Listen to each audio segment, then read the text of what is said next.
Y vamos a volver a compartir la pantalla. Acá. Bien. Bueno, entonces me quedé hablando solo como loco malo. Estaba hablando de las enzimas. Las enzimas son proteínas, son catalizadores biológicos y lo que hacen es justamente disminuir la energía de activación y favorecer que ocurran las reacciones químicas dentro de la célula. A ver, un momento. Quiero ver que estemos todos. Ups. Participantes, sí. Bien. Y el chat.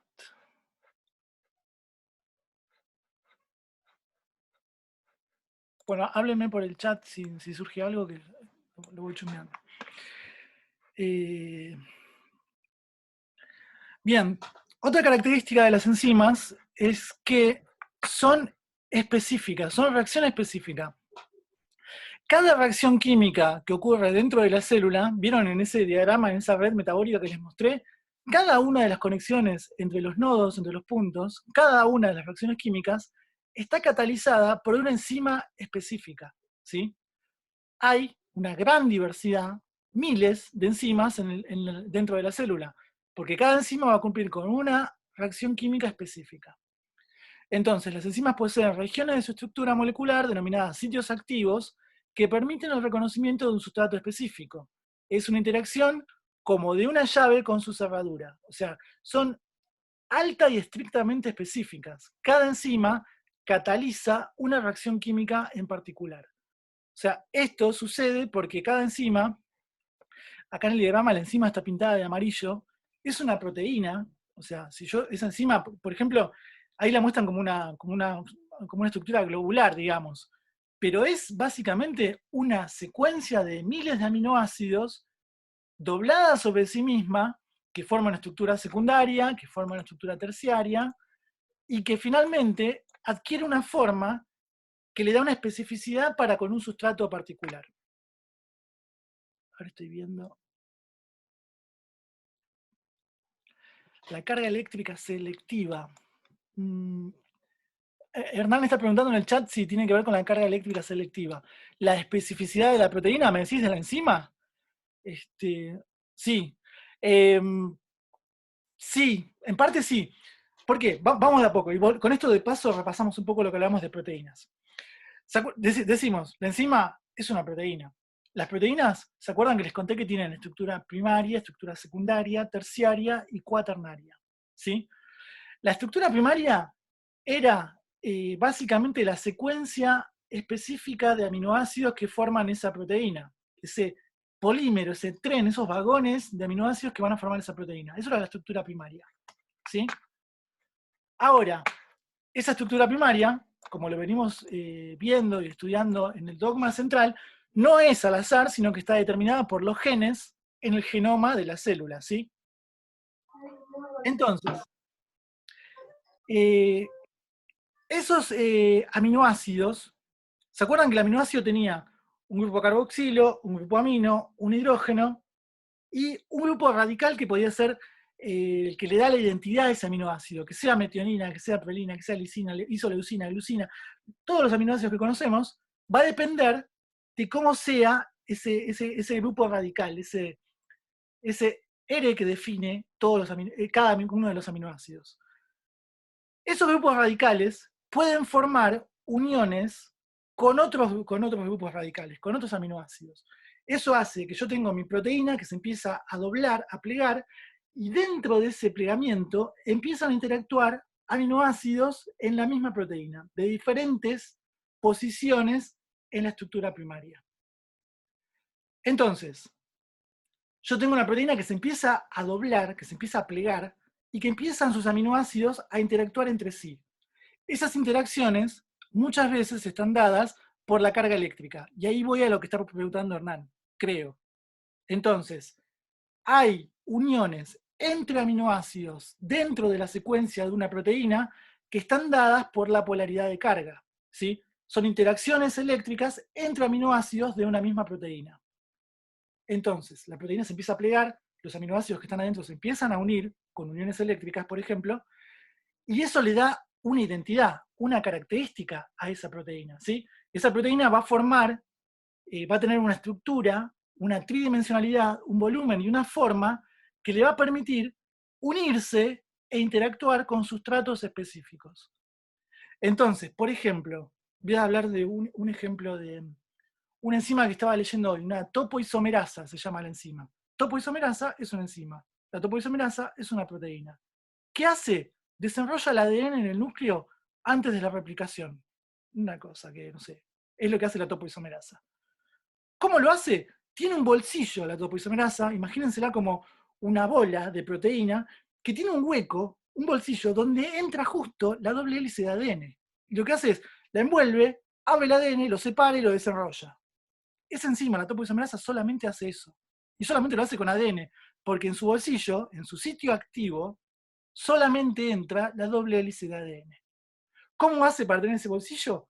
Y es una característica de la topoisomerasa. O sea, la topoisomerasa tiene una secuencia de aminoácidos que interactúan entre sí, se empiezan a plegar, se dobla, adquiere la estructura y forma de topoisomerasa, que está dictada por la secuencia de aminoácidos, que está dictada al mismo tiempo por los genes que codifican para topoisomerasa, y eso hace que la topoisomerasa sea específica para hacer esa única reacción que es envolver el ADN, girarlo y desarrollarlo.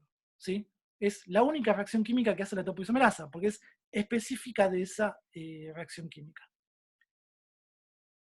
No sé si con esto contesté tu pregunta, Hernán, o sea, pero hay, digamos, una relación entre cómo interactúan las enzimas con sus sustratos, la estructura de la enzima, y las interacciones químicas o electrostáticas dentro de esa enzima. ¿Sí? Las proteínas tienen una estructura que es, digamos, muy específica.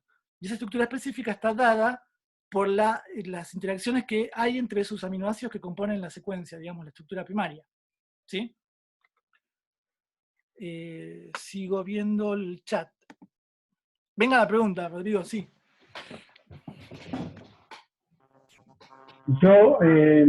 Está buenísimo esto que estás explicando, porque la duda que se me genera es, en el ADN, en esa doble cruz, en esa cruz, vos hablas todo el tiempo de genes o proteínas de uniones que codifican para determinada proteína. Digamos, en este proceso de replicación, tanto genética como de ARN para determinada proteína, no llego a entender, y bien entiendo, digamos, que se replica o que se reproduce o que se copia, que, de qué forma, digamos, incide la genética y de qué forma o en qué momento interviene la proteína como tal a los efectos de esto, de replicar, de copiar, de hacer de un individuo otro y de que ese individuo sea específicamente ese individuo. No sé si se entiende. Sí, sí, sí, sí. ¿Escucharon la pregunta de Rodrigo? Estamos hablando de un proceso específico, particular. Por ejemplo, la replicación del ADN. ¿Se acuerdan que cuando hablamos de mitosis, yo les conté que cada célula lo que hacía era hacer una copia de su genoma para después dividirse y repartir en sus dos células hijas una copia y una copia? ¿Sí? Para que una célula antes de dividirse tenga dos copias para repartir en dos células hijas, necesita replicar el ADN. Eso, replicación, era uno de los pasos del dogma central de la biología molecular y celular. ¿Se acuerdan que teníamos replicación de ADN, transcripción, traducción, replicación inversa, transcripción inversa, esas cosas? La replicación del ADN se produce en el núcleo de la célula gracias a las enzimas y a las proteínas. En particular, o sea, yo no, esto no se los conté porque el nivel de detalle no me interesaba, pero existe en el núcleo de la célula una enzima que se llama ADN polimerasa, que lo que hace es polimerizar ADN nuevo. ¿Cómo hace la ADN polimerasa? Polimeriza ADN nuevo siguiendo un molde de ADN viejo. Entonces, cuando se produce la replicación del ADN en el núcleo de la célula, intervienen 15, 20 enzimas distintas. No me las acuerdo ahora. Está en el suelo. Yo la verdad que no me acuerdo los nombres de todas las enzimas. Pero son varias enzimas que lo que van a hacer es, todas trabajan en conjunto para replicar y hacer una copia del ADN. ¿Sí? Entonces, ADN polimerasa es la enzima, es la proteína encargada de hacer la copia de ADN. ¿Qué hace la ADN polimerasa? Se abre la doble hélice de ADN y lo que va siguiendo es una hebra molde. Y va copiando, va uniendo nucleótidos nuevos y los va uniendo de manera complementaria. La ADN polimerasa, por ejemplo, abre una hélice, la empieza a leer. Tengo adenina, trae un nucleótido de timina, lo pone. Sigue guanina, agarra una citosina, la pone. Une y sigue. ¿Sí? Lo que va haciendo es tejiendo una red, digamos, una hebra complementaria del ADN que está replicando. ¿Sí?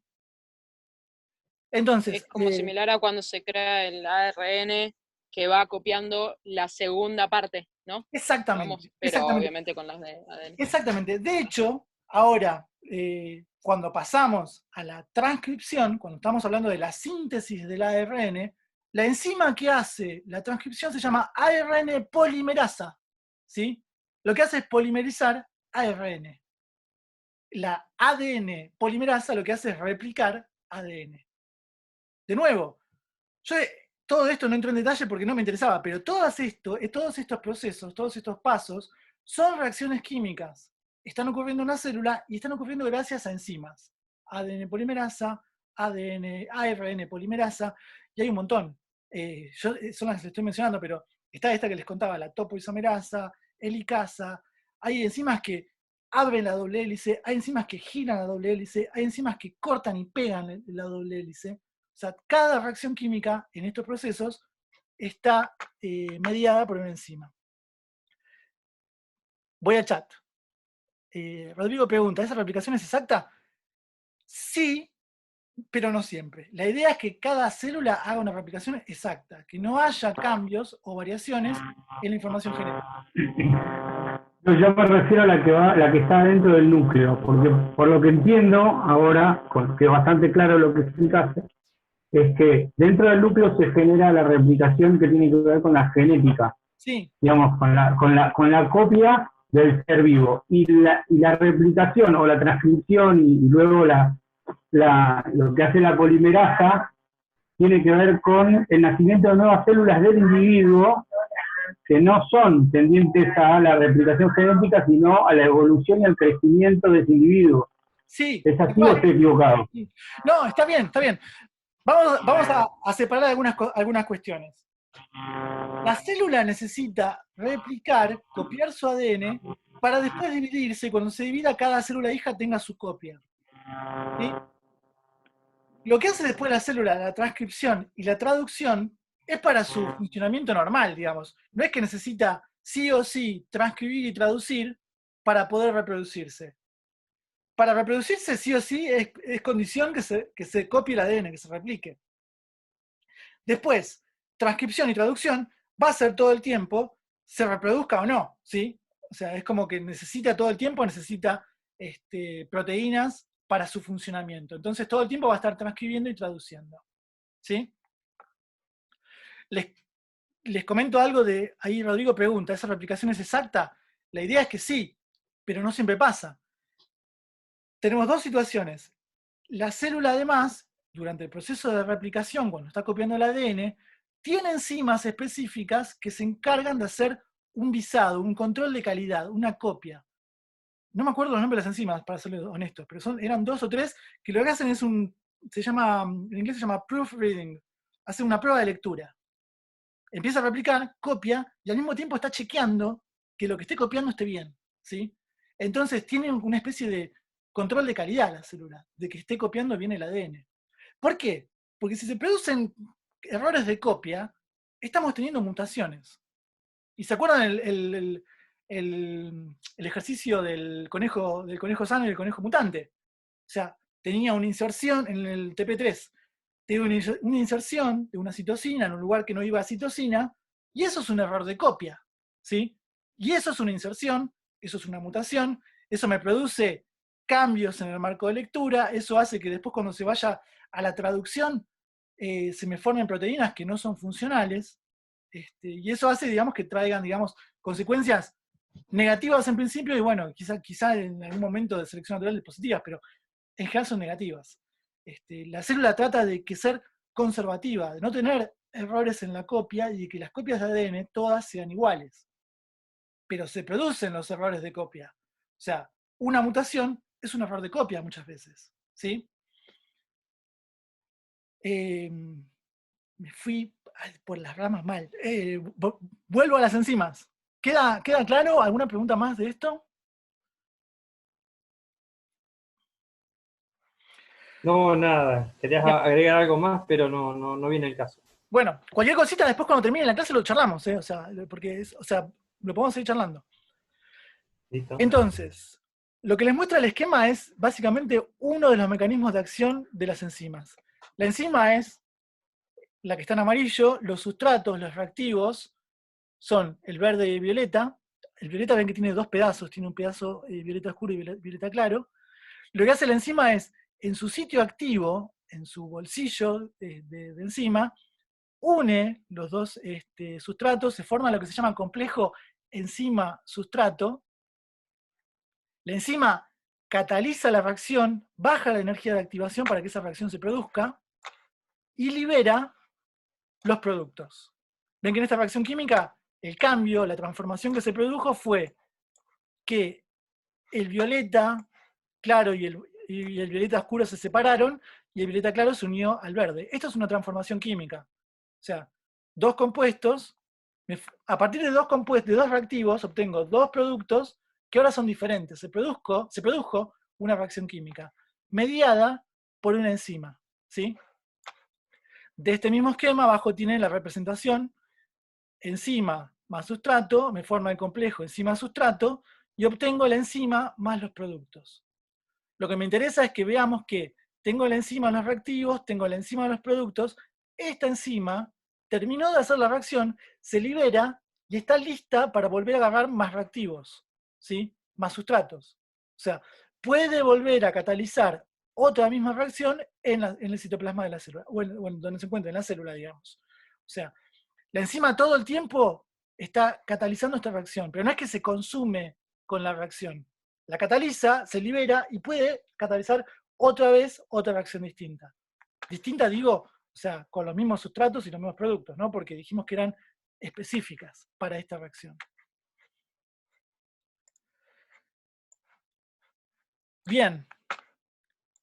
Entonces, tenemos tres actores primordiales para que se produzcan las reacciones químicas en la célula. Tenemos los sustratos, que serían los reactivos, tenemos las enzimas, que son los catalizadores, y tenemos la energía, que digamos es lo que va a mediar y lo que va a ser requisito necesario para que se produzcan las reacciones.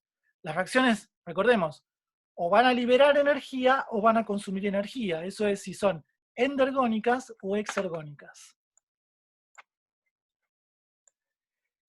Ornella pregunta, o sea que cuando un catalizador para una reacción, no se, o sea que cuando catalizan una reacción no se gastan. Exacto, exacto.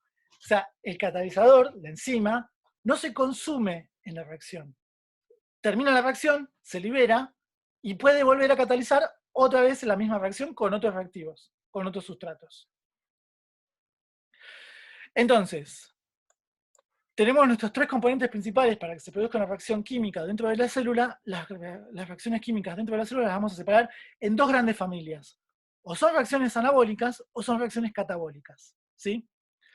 Las reacciones anabólicas ocurren cuando pasamos de reactivos, sustratos, que son moléculas simples, de bajo peso molecular, de estructura sencilla, y formo moléculas más complejas. O sea, lo que hago es formar nuevos enlaces entre moléculas más simples para obtener grandes complejos macromoleculares, moléculas más grandes, con mayor energía. Por supuesto, para formar nuevos enlaces, ¿qué necesito? Energía, porque la energía está contenida en los enlaces químicos. Entonces, en la célula, ¿de dónde saco la energía? Del ATP. Entonces, por eso acá, en esta reacción, entra el ATP, se consume energía. Es una reacción anabólica, ¿sí? Para formar nuevos enlaces voy a gastar energía.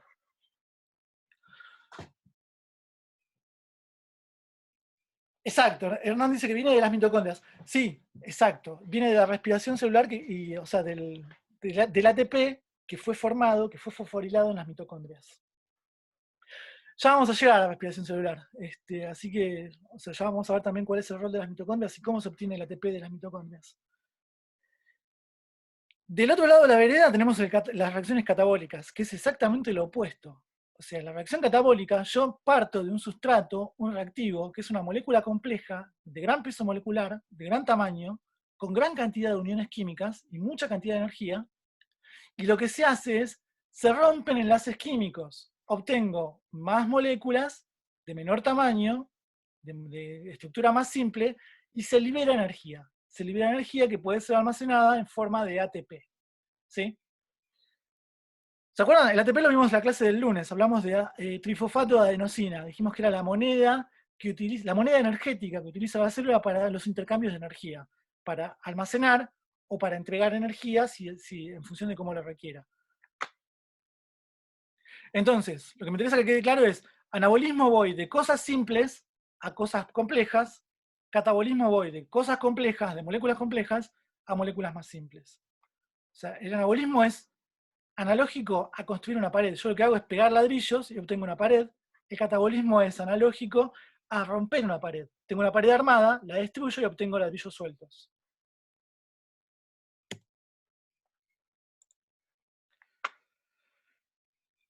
Bueno, esto es un poco de lo que les estoy contando. En los procesos catabólicos, en las reacciones catabólicas, las moléculas orgánicas complejas son degradadas, o sea, rompo esa pared. Se rompen enlaces químicos entre sus componentes y se entrega energía química, la energía contenida en los enlaces de esas moléculas. Se producen moléculas más sencillas, aminoácidos, desechos, etc. La energía que se libera se transfiere al ATP.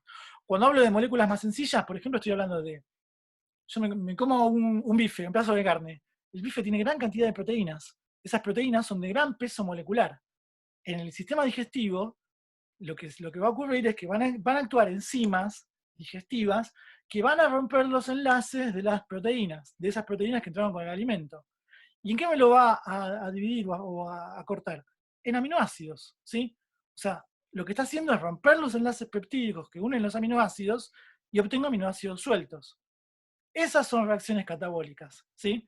Acá está el esquema, ¿no? Tengo una gran proteína de gran tamaño, se cortan algunos pedazos y puedo obtener péptidos. Péptidos se llama, digamos, a un pedazo de proteína. Tengo unos pocos aminoácidos unidos. Ven que tengo una cadenita de 3 y una cadenita de 5. Se siguen rompiendo y obtengo aminoácidos sueltos.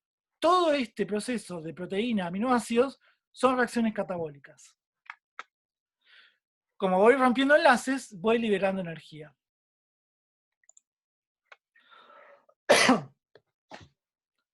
Un ejemplo de catabolismo. El ejemplo, o sea, primordial, principal del catabolismo que ocurre en la célula es la respiración celular. Nosotros inhalamos en la respiración oxígeno y exhalamos dióxido de carbono. O sea, ¿por qué? Porque necesitan las células el oxígeno para producir la respiración celular, para oxidar los componentes, la glucosa, y obtener la energía de los alimentos. Exhalamos dióxido de carbono, que el dióxido de carbono es como el desecho de esa oxidación, de esa respiración celular que ocurre en las células. ¿Sí? Vamos a ir profundizando esto, o sea, esto es como una primera aproximación. Entonces, la respiración celular es la oxidación de moléculas orgánicas para obtener energía en forma de ATP. La energía va a entrar en forma de glucosa, la glucosa es la que consumimos, un hidrato de carbono, o sea, esta es la forma en que la célula puede aprovechar la energía de los alimentos.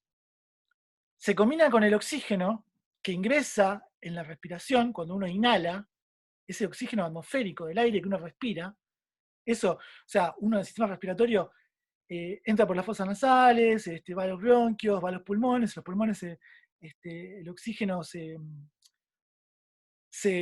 difunde en los alvéolos pulmonares, pasan al torrente sanguíneo, el torrente sanguíneo ahora pasa al sistema respiratorio, al sistema circulatorio, en el sistema sanguíneo se distribuye por todas las células del cuerpo y el oxígeno llega a cada una de las células gracias al sistema circulatorio. ¿Y de dónde entró? En la inspiración, cuando uno inhala el aire, ¿sí? Ese oxígeno la célula lo va a usar para combinarlo con la glucosa y va a ser lo que es un proceso básicamente de combustión. Va a oxidar, a quemar, a romper los enlaces de la glucosa, se va a liberar energía. Esta energía va a ser almacenada en forma de ATP en las mitocondrias y se liberan como productos finales agua y dióxido de carbono. Es el dióxido de carbono que estamos exhalando, ¿sí? Cuando nosotros inhalamos, incorporamos oxígeno. Cuando nosotros comemos, incorporamos glucosa. Cuando nosotros exhalamos, liberamos agua y liberamos dióxido de carbono. Esta es la respiración celular. O sea, uno dice, bueno, si uno lo que hace está respirando. En realidad las células están respirando, ¿no? Las células están haciendo toda esta cadena de reacciones químicas. Esta es la fórmula simplificada. Son más de 30, 40 pasos de reacción, cada uno catalizado por una enzima distinta. Así que no me interesa ahora entrar en detalle de todo, de cómo ocurre todo esto, pero para que entiendan que esta es la forma simplificada, digamos. Esto es una reacción catabólica. ¿El trifosfato sale de ahí? ¿Cómo? El trifosfato del que hablamos la clase pasada, Exacto, ¿sale de ahí? exacto. La flecha roja, la energía liberada, se almacena en forma de ATP. El ATP, el trifosfato de adenosina, capta esta energía que se libera de esta reacción catabólica. Y va a ser utilizado para todas las funciones celulares. O sea, si yo, por ejemplo, quiero replicar ADN, sintetizar proteínas, hacer mitosis, cualquier tipo de función celular que sea anabólica va a requerir energía. ¿De dónde se obtiene la energía? Es esta energía que se almacena en forma de ATP. ¿De dónde vienen esos ATPs? De la degradación de la glucosa combinada con el oxígeno que se inhaló en la respiración, ¿sí? Entonces, para obtener energía, yo necesito dos cosas: alimentarme y al mismo tiempo respirar, ¿sí? Si yo no incorporo glucosa y no incorporo oxígeno, no puedo hacer la respiración celular y no puedo obtener energía, no puedo obtener ATP para toda la función celular. Una muerte por asfixia es la interrupción del suministro de oxígeno, ¿sí? O sea, cuando uno se está asfixiando o se está ahogando, digamos, se corta el suministro de oxígeno. Las células dejan de tener el oxígeno para poder hacer la respiración celular. Entonces eso lleva, digamos, al colapso de todo el funcionamiento de todo el organismo, de todas las células, y eso, digamos, o sea, la muerte por asfixia es cuando se me interrumpe el suministro de oxígeno, ¿sí? Una muerte por inanición es cuando se me interrumpe el suministro de glucosa, ¿sí? Si uno no se alimenta y gastó todas sus energías de reserva, toda su glucosa de reserva, se está quedando sin el sustrato que se usa para obtener energía. ¿Y el fósforo de dónde sale? El fósforo lo incorporamos en la dieta también, o sea, el fósforo, digamos, o sea, los vegetales, la carne que comemos, toda la alimentación tiene un contenido de fósforo, digamos. Las proteínas tienen fósforo. ¿Se acuerdan que cuando hablamos de los componentes de las proteínas hablamos de carbono, hidrógeno, oxígeno, nitrógeno? Fósforo. Y azufre en parte también. Así que el fósforo se obtiene, digamos, en la alimentación. Bien. Este esquema, todo esto que les estoy mostrando en la presentación lo van a ver en el apunte que les dejé. Básicamente la presentación está hecho siguiendo el apunte de base, ¿no? Acá está de nuevo simplificado, o sea, los nutrientes, con lo que uno se alimenta, las proteínas, los hidratos de carbono, los lípidos, o sea, grasas, aceites, mantecas, vegetales, una ensalada, carne, todo el alimento está hecho o de proteína, o de hidrato de carbono, o de lípidos, ¿sí? Es la forma en que uno incorpora los nutrientes. Eso, en el tubo digestivo, va a tener primero una degradación enzimática y me va a llevar a obtener aminoácidos, glucosa, ácidos grasos y glicerol. Los componentes básicos, si pensamos, ¿se acuerdan en las biomoléculas? Las biomoléculas, los aminoácidos son los monómeros de las proteínas, la glucosa es gran parte de los monómeros de los hidratos de carbono, ácidos grasos y glicerol son los componentes que forman los lípidos, ¿sí? Entonces, lo que se encarga de hacer el tubo digestivo, el sistema digestivo, es degradar enzimáticamente estas grandes macromoléculas, estas biomoléculas, en moléculas más simples. De acá, de nutrientes, a estas moléculas simples son todas reacciones catabólicas, ¿sí? Que liberan energía. Estos componentes simples son los que van a llegar a la célula en forma de glucosa. Los aminoácidos se van a interconvertir y se van a formar en glucosa, los ácidos grasos se van a formar en glucosa. La glucosa es la forma en que la célula reconoce el nutriente y se va a producir la respiración celular, ¿sí? Entonces, los enlaces químicos vinieron de la alimentación, el oxígeno viene de la respiración, se combinan y hacen la respiración celular, se libera dióxido de carbono y agua como desechos. El fin de este proceso metabólico es obtener ATP, obtener energía, ¿sí? ¿Vieron? Habrán visto que cuando uno exhala, por ejemplo, no sé, cuando uno exhala contra un vidrio frío, que se forma una capa se condensa humedad, se forma agua. Es el agua que se está liberando en la exhalación, en la respiración. Uno cuando exhala, libera agua también, ¿sí? Junto con el dióxido de carbono. En cualquier momento se vuelve a cortar, chicos y chicas. Estén atentos porque hacemos toda la operativa de nuevo para volver a entrar. Por otro lado, los otros procesos que tenemos son los anabólicos. O sea, hasta ahora vimos los catabólicos, ahora tenemos los anabólicos. Los anabólicos, como les decía, son reacciones en las que se produce la síntesis de componentes. Síntesis significa construcción. Sintetizar es unir, formar, construir, digamos. Entonces, si yo sintetizo componentes macromoleculares o moléculas más grandes, estoy, digamos, de alguna forma, gastando energía para formar nuevos enlaces químicos. Entonces, a partir de moléculas sencillas, formo moléculas más complejas. Eso es un proceso anabólico. Este proceso va acompañado del consumo de energía que se obtiene a partir del ATP. Claro, el ATP que yo obtengo en las reacciones catabólicas, ahora lo voy a utilizar en las reacciones anabólicas, ¿sí? O sea, las reacciones anabólicas y catabólicas se complementan entre sí, ¿no es cierto? O sea, yo para sintetizar proteínas, por ejemplo, lo que hago es unir aminoácidos, moléculas simples, en péptidos o proteínas, moléculas muy complejas, de gran peso molecular, con gran cantidad de enlaces. Para eso necesito energía. ¿Y de dónde la obtengo? De la energía que almacené en el ATP. ¿De dónde saqué el ATP? Y de respirar proteínas que consumí con la dieta. Entonces, uno come proteínas para obtener energía, para almacenar el ATP, para formar nuevas proteínas, ¿sí? Entonces, esto es como las cosas, estos procesos catabólicos y anabólicos van de la mano, ¿sí? O sea, yo para poder tener anabolismo necesito tener catabolismo previamente, ¿sí? Y viceversa, porque para poder hacer reacciones catabólicas necesito enzimas que fueron sintetizadas por la célula gracias al anabolismo, ¿sí? Entonces, no son dos familias de reacciones separadas, sino que son dos familias de reacciones que van de la mano y que interactúan entre sí. No tengo anabolismo, sino tengo catabolismo y viceversa. Entonces, sigo. Las células reensamblan sustancias complejas que el organismo requiere a partir de sustancias simples obtenidas por vías catabólicas. Es justamente esto que les estoy diciendo.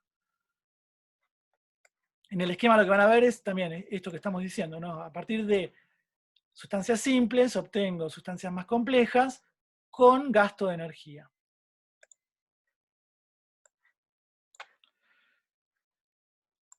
Y ahora tenemos un ejemplo de proceso anabólico, la fotosíntesis, ¿sí? En la fotosíntesis, lo que vamos a ver es que las plantas, que son las que hacen fotosíntesis, lo que hacen es utilizar moléculas simples, de bajo peso molecular, moléculas sencillas como el agua. Ven acá a la izquierda tienen las moléculas dibujadas de agua, o sea, es un oxígeno, dos hidrógenos. Dióxido de carbono, dos oxígenos, un carbono, son todas moléculas simples, utiliza energía que obtiene de la energía lumínica del Sol y forma glucosa y oxígeno, ¿sí? La glucosa la va a almacenar en forma de almidón, en forma, digamos, para sus estructuras celulares, para sus paredes celulares, para formar, digamos, las organelas de las células vegetales, y el oxígeno lo va a liberar a través de unos poros que se llaman estomas, que están en las hojas de las plantas, y a través de las cuales se produce el intercambio gaseoso. ¿La planta qué hace? Toma del aire el dióxido de carbono, toma del suelo, de las raíces, del agua, las moléculas de agua, forma glucosa y libera oxígeno. Ahora, presten atención a una cosita. Si nos ponemos a pensar, la fotosíntesis es exactamente la reacción inversa a la respiración celular. ¿Sí? Miren, si damos vuelta a la fotosíntesis como está acá, o sea, yo tengo agua más dióxido de carbono, glucosa más oxígeno. En la respiración celular es al revés. Glucosa más oxígeno, obteníamos dióxido de carbono y agua. ¿Sí? Entonces, es la fotosíntesis la reacción exactamente inversa a la respiración celular. Ahora es una reacción anabólica, porque voy de moléculas simples, como el agua y el dióxido de carbono, a moléculas más complejas, como la glucosa, y ocurre en organismos autótrofos, en las plantas. ¿Sí? Ahora, en la respiración celular se liberaba energía. En la fotosíntesis se absorbe energía. Yo para formar estos nuevos enlaces necesito energía. Yo no, la planta. O sea, estoy hablando en primera persona, pero en realidad uno como organismo animal no hace fotosíntesis. O sea, esto lo van a hacer solamente las plantas, los autótrofos. Ahora ya vamos a ver qué es autótrofo y qué es heterótrofo.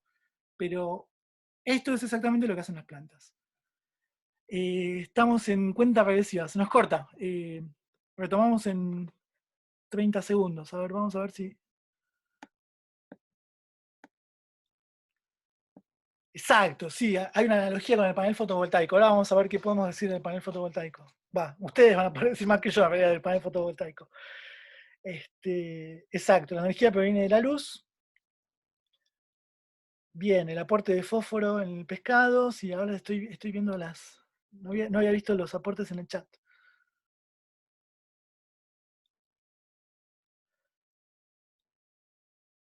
Bien. Ah, bueno, y perdón, acá a la derecha tienen la fórmula simplificada de cómo se produce la fotosíntesis. Ven que están 6 moléculas de agua, 6 moléculas de dióxido de carbono.